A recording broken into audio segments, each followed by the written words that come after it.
वक्त आ गया मेरे वसाल दाए, मैं उन तुसां तो जुदा हो जावना है।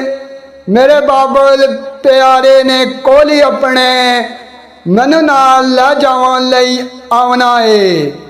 कफन दफन अंदर तुसां रुझ जाना, खान पीन दा चेता बुलावना है।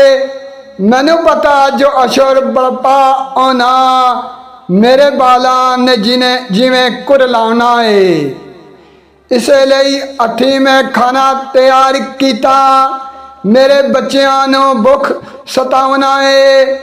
आखिर बार मैं अपने बच्चों का हथी दो लिबास बदलावना है। धो के अपने यतीमां दे सर हथी कंगी वाह के सुरमा लगावना है। बल्कि बाद मेरे बच्चों नू मेरे वांग किस खाना खिलावना है।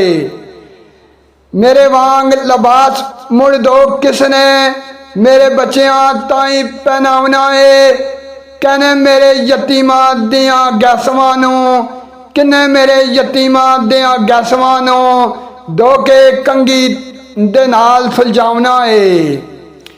किन्ने मेरे यतीमां दियां सिरां उत्ते गटा जाना ते सीने लावना है। अगे नाने दी याद तड़पाए साएम ते हुन अम्मा दी याद तड़पावना है।